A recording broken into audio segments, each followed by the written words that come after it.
കൂട്ടുകാരെല്ലാവർക്കും പുതിയ വീഡിയോയിലേക്ക് സ്വാഗതം.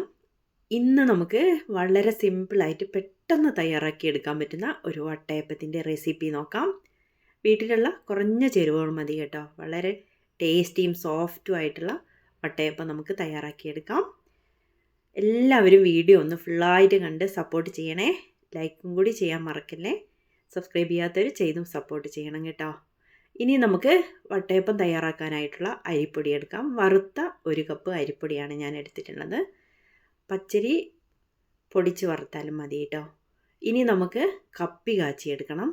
അതിനായിട്ട് അരിപ്പൊടിയിൽ നിന്ന് 1 ടീസ്പൂൺ പച്ചരിപ്പൊടി എടുത്ത് ഒരു പാനിലേക്കിട്ട് അതിലേക്ക് 1 ബൗൾ വെള്ളം കൂടി ഒഴിച്ച് നന്നായിട്ടൊന്ന് മിക്സ് ചെയ്യണം കേട്ടോ. പൊടിയൊന്നും അടിയിലൊന്നും പിടിക്കണ്ട. എന്നിട്ട് സ്റ്റൗ ഓൺ ചെയ്തിട്ട് കൈവിടാതെ നമുക്കിതൊന്ന് കുറുക്കിയെടുക്കണം. പൊടിയൊക്കെ കുറുക്കിയെടുക്കണില്ലേ, അതേപോലെ തന്നെ കൈവിടാതെ കുറുക്കിയെടുക്കണം കേട്ടോ. അതിലുള്ള വെള്ളമെല്ലാം വറ്റുന്നവരെ കുറുക്കിയതിന് ശേഷം തണിയാനായിട്ട് നമുക്ക് വെക്കണം. ഇനി നമുക്ക് ഒരു മിക്സിയുടെ ജാറിലേക്ക് 1 കപ്പ് തേങ്ങ ചിരവിയെടുക്കാം.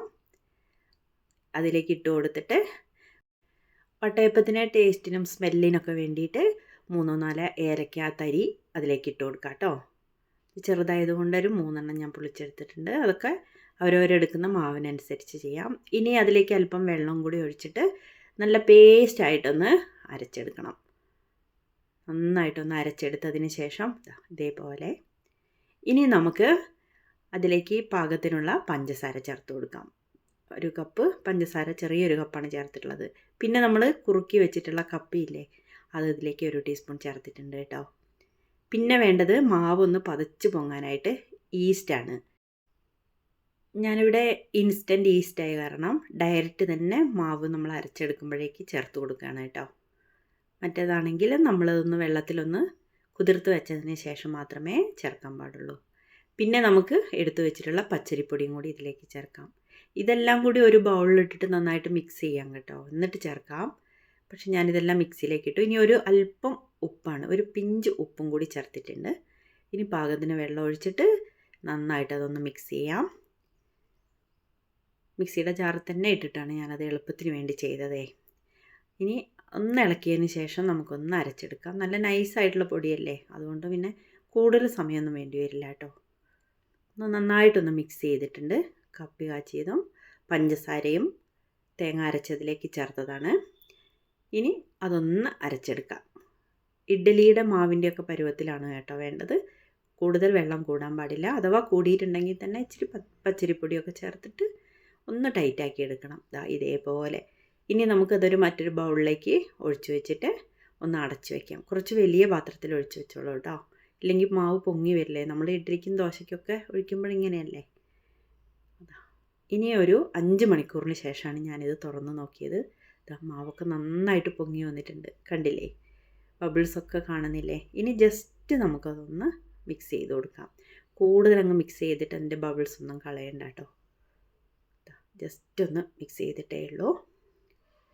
ഇനി നമുക്ക് ഇതൊന്ന് ആവി കയറ്റിയെടുക്കണം. ആവി കയറ്റിയെടുക്കാനായിട്ട് ഒരു പ്ലേറ്റിലേക്ക്, ഇഷ്ടമുള്ള പ്ലേറ്റിലേക്ക്, ഞാനിപ്പോൾ ഒരു ഭംഗിക്ക് വേണ്ടിയിട്ട് ഇതേപോലെ ഒരു പ്ലേറ്റിലാണ് കേട്ടോ എടുത്തിട്ടുള്ളത്. എല്ലാവരും കുറച്ച് കട്ടിയിൽ വലിയ പ്ലേറ്റിലല്ലേ ഉണ്ടാക്കുക. ഞാനിപ്പോൾ സിമ്പിളായിട്ട് പെട്ടെന്ന് തയ്യാറാക്കാൻ ഇതേപോലെ ഒരു പ്ലേറ്റിൽ അല്പം എണ്ണ തടവി കൊടുത്തിട്ടുണ്ട്. എന്നിട്ടൊരു സ്റ്റീമറിൽ വെച്ചിട്ട് അതിലേക്ക് മാവ് ഒഴിച്ചു. കൂടുതലങ്ങ് കട്ടിയൊന്നും വേണ്ട കേട്ടോ. ഒരു 2 കയ്യിൽ മാവാണ് ഞാനിതിലേക്ക് ഒഴിച്ചിട്ടുള്ളത്. ഇതൊക്കെ ഓരോരോ ഇഷ്ടം പോലെ ചെയ്യാം. കൂടുതൽ കട്ടിയാണെങ്കിൽ കൂടുതൽ സമയം വെക്കണം.